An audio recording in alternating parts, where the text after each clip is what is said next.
Hello lovelies and welcome back to my channel. Today I'm in a slightly different setting than previous videos because I cannot film downstairs. It's actually later in the evening than it was in previous videos, so I'm upstairs in my room because all my family are home and I don't want to film in front of them. So I'm in my bedroom, big Ravenclaw banner behind me, less good lighting, but it'll have to make do. I had my makeup done, I had some free time, and I thought, let's do this. Let's make next week's video. Well, when you're watching this, it'll be this week's video, but today it is next week's video. So today's video is going to be about feminism. As I talked about in my introduction to my channel, my videos are going to be a mix of feminism and other things, so I thought it would be another nice introductory one to talk about why I'm a feminist and how I became a feminist. So that is what today's story is going to be. I have been identifying as a feminist since I was about 14, so 5-ish years now. And it would be 14. I think I started kind of properly identifying end of second year, start of third year, which would make me about 14, 15. And I have been identifying as a feminist quite openly for about 5 years now. As I mentioned in my introductory video, I was kind of known as the feminist in the classroom. And I mean, I don't think that's going away anytime soon. Pretty open about it in college too. But I thought it would be nice to talk about my journey with feminism and the point I'm at now and the reason why I think feminism is still very, very relevant in 2019. So I don't exactly remember when I kind of first came into contact with feminism and when I don't remember there being a particular moment in time where I experienced something that was clearly sexist and was like, what? Well, now I'm a feminist. I don't remember kind of having a story like that. I've just kind of identified as a feminist for a while now, and it obviously wasn't anything incredibly significant that pushed me towards it. It was just probably a little combination of things I had been reading and things I had been seeing that did make me identify as a feminist. I remember, like I said, by the time I was kind of at the end of third year, I was very, very, very open about it, and to the point where I would argue about the religion book because it had like anti-abortion stuff in it. So as I said, I was already identifying as a feminist kind of in my mid-teens. But one moment that I remember being particularly striking for me was when Emma Watson released her He for She speech. So I remember that morning, being in the bathroom, getting ready for school and watching and listening to the speech. From there, listening to it on the way to school.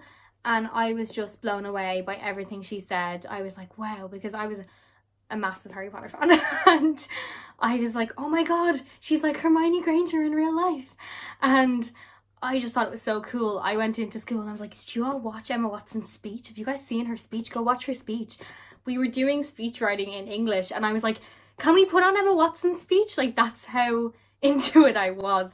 And I think kind of from that point on is when I started to get a little bit more active within feminism and within feminist circles after watching that speech. And that's just one thing that strikes me, is just her speech being really, really important in my life. And I think around the same time there was the situation with Malala, and I was reading a lot about her story and again was blown away by this girl who had fought for her education and had this unbelievable near-death experience and continued to survive and continued to fight. So there was a lot kind of coming out. It was starting to become mainstream again, I think, and you had a lot of people just talking about feminism and talking about gender equality.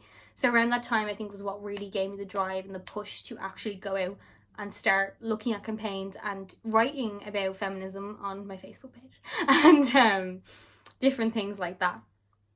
So throughout like 4th year and 5th year, again, I would be like actively discussing things in class, and I would call people out if they said something that was like sexist. Or International Women's Day in 3rd year, me and my friend Rena started to make speeches and we would talk about, we kind of had different themes every year, and then the centenary of the 1916 Rising was in 2016, So that year we talked about the women who were involved in the 1916 Rising. So we started doing that and kind of raising awareness for International Women's Day. And that was again like kind of when we started to really actively engage in being there and being a present voice within the feminist movement. As I said, I was writing posts about feminism, I was talking to people about feminism. It became my brand. It became like what you associated with me was that.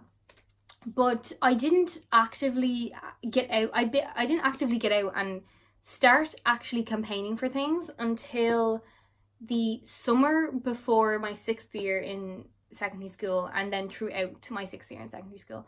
And the reason I actually started to get out and campaign was because we were pushing for a referendum to repeal the 8th Amendment. For those who don't know, the 8th Amendment was a section of the Irish Constitution that was voted in the 1980s that prohibited the termination of pregnancy. So it started to really gain momentum in 2017, 2018. It had been a grassroots campaign for years and years, but it really, really came to the forefront around that time. So I went to my first ever Repeal the 8th March in the summer / start of 6th year, and then linked in with a local group in my area to start campaigning for it. For me, I think again that was maybe the actually most pivotal point in my feminist journey so far, because it kind of struck me then that there was still laws in Ireland that gravely affected a woman's right to her own body. So it occurred to me then, if I were to fall pregnant, that I would have absolutely no say in what happened in regard to that pregnancy. And it was the same for all the women around me, and not just women, but anyone with a womb, really. But that was very striking and very alarming, and I was very, very emotionally engaged in the campaign, because it could be any of us. And Ireland, up until May last year, well actually up until January this year, because the law wasn't implemented until January this year, was sending women abroad if they needed a termination. They had to go to England, and that included women whose children were going to die, whose lives were at risk.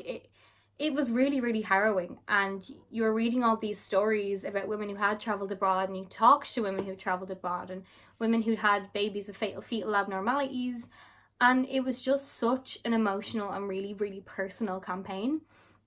And I think that was what really pushed me and gave me that extra drive to try harder and to actually get out and campaign. So I did a couple of stalls, and I went I can't remember what it's called, but I went knocking on doors and handing out leaflets and actually talking to people. I just want to record a quick trigger warning before I go on. I will be talking about themes that might be a little bit challenging for some people. So I will be talking about themes of sexual assault. I won't be going like deeply into it, but it will be mentioned. So just for anyone who might not be comfortable listening to that you can click out of the video now if you choose to do so. In between campaigning for repeal, I was still writing and reading feminist literature. I started a feminist blog that I only have 4 posts on because I get really bad at doing things. But after, or kind of during and after repeal, one thing that became very, very prominent in Ireland was rape culture. And it had been something that had occurred to me before, but this time it seemed to be on such a bigger scale. And I don't know if that was because people had started to talk about it more, or because of the cases that were actually coming out. So the big one that kind of triggered outrage in Ireland, the Republic and the North, was the Belfast rape trial with Paddy Jackson and Stuart Olding. So I then was out marching at consent marches, at I Believe Her marches. Me Too and stuff had kind of started to get momentum around this time as well. So I think it was all just coming together, and I realised how big of a problem it was in society. So that kind of became then one of my big feminist things as well, was to educate people on how we talk about women, when they have been assaulted, and then dispelling the myths out there about assault. A big thing for me became about women's clothing. So even recently, up until I think it was about 2 or 3 months ago, a young girl, she was 17 actually, her thong was shown around a courtroom in Ireland as proof that she was clearly up for sex, and that, you know, she was obviously promiscuous. Look at her lace thong, and so clearly she was looking for something that night. As someone who wears a thong recreationally, when I put my thong on with my jeans or with my bodycon dress, it's because I either want to wear a thong or my knickers are going to show through my dress. It's not because I'm out here trying to have sex. Some people might wear their thong because they might be planning to have sex and they want to look hot, and that's fine. But the fact that that is still being used as a tactic in 2018, 2019 is really jarring, and it's very, very scary. So that has been a big thing the past maybe half a year for me. So I'm really talking about that and just dispelling myths. Like, you know, people seem to disproportionately talk about false rape accusations. The statistics when it comes to false rape accusations are no higher than they are for false accusations of any other crime. So again, that is just feeding into that system of rape culture and that idea that women lie about it to get back at men or because they regret having sex. The point I'm at now with feminism is really working on being better at being an intersectional feminist. So I have no qualms admitting that up until probably about a year ago, I was the definition of white feminism. Maybe a year and a half ago. So the idea of intersectionality, while it has been around a long, long time, didn't really occur to me. I think I first came into contact with it maybe 2016. So when I was first reading about it, I was like, what? What do you mean? Like, I don't think black women are any different to white women. I believe all women are equal. Why would I do that? And blah, blah, blah, blah, blah. And really just did not listen to what these women were saying. And I will be the first person to admit, like, I was definitely a white feminist. For anyone who doesn't know, a white feminist is essentially a white, mostly middle class woman whose activism and feminism only focuses on the issues of white middle class women and ignores everyone else. So working class women, women of colour, disabled women, queer women, trans women, etc., etc. So I was definitely very, very ignorant about that up until about a year and a half ago. And only that I started reading more, researching more, and educated myself, I would probably still be a white feminist, which is actually terrifying because they're the most annoying people ever. And I'm not saying I'm some intersectionality saint. I'm still learning every day. I'm still trying to pick up things and understand different things, but I'm trying and I'm open to listening, and I think that's very, very important. Jamila Jamil, who, if any of you know me, I am obsessed with her. She calls herself a feminist in progress because she's always learning and like that about intersectionality, about other things, and that's, I think, how I feel too. My journey with feminism is no way over. This is just the point I'm at in it now, is working on being a better intersectional feminist and a better ally to women of colour, to disabled women, to trans women, and anyone else, and working class women, anyone else who might be disadvantaged by a system, that they're not just being discriminated against based on their gender, but on their gender and their sexuality, and how women who aren't white middle class women are affected differently by the barriers put up by society. As I said, yeah, feminism is a journey for me. It's a thing that is in progress for me. Every single day I am learning new things and I'm taking that on board. And again, I think that's what's so important about intersectionality, about understanding how women who are different to you or like will be affected differently based on other attributes they have. And it's so important to listen to those people and to uplift them. Like, it's very easy for me as a cis white woman to, you know, sit here and talk about intersectionality, and yeah, we should listen to people, but it's really important to give the platform and to not talk over people. And I even feel a bit like I don't really want to be like, not that I don't want to be talking about it, I do be afraid, like, I don't want to step over the line of talking for people versus like using my position of privilege to amplify their voices. So I think it's really, really important to just learn where that boundary is and not to overstep the mark, because you have to listen to other people and you have to take their experiences on board, because they're going to be different to you. And me as a bisexual woman is going to have different experiences to a straight woman, and a trans woman is going to have different experiences to me. And trans women is something as well, like, they are really, really under attack lately, and it's just not acceptable. And I think feminism really needs to step up the mark to help trans women, because it's just, there's so much in finding, there's actually a lot of like hatred of trans people within some sections of the feminist community, which are known as TERFs. They're called trans exclusionary radical feminists, and we really just need to band together to protect each other and to look after each other, because at the end of the day, that's what we're here for. It is a sisterhood, or, you know, we're a community, and we can't allow people to discriminate against other people no matter what. It's just not acceptable at this stage. In 2019, it's not acceptable that we have people out here who are actively inciting hatred towards people because of the colour of their skin, because of their sexuality, because of their gender identity, and the list goes on. So it's really, really important to listen to those people and to uplift them and to educate yourself. It is not up to women of colour, it is not up to trans women, it is not up to disabled women to educate able-bodied cis women, white women, on the discrimination they face. It is up to us as white women and as cis women and as able-bodied women to go out there and to learn ourselves. They are not teachers. We can't expect them to do that. That's not fair. So we have to really teach ourselves and just be open to change. The movement is constantly changing, and that is a good thing. So we just really, really need to sit back and listen and fight for other people as well who don't have a voice like we do. I know throughout the video I've been mentioning reasons as to why I'm a feminist, but I just thought it would be nice to end on a list of reasons why I am a feminist.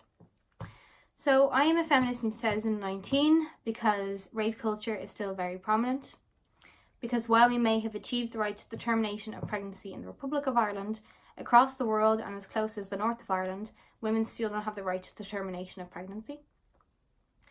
Because gender-based violence is still a very real thing, with women being murdered by their partners every single day. Because across the world and in countries like the UK and Ireland, female genital mutilation is still practiced.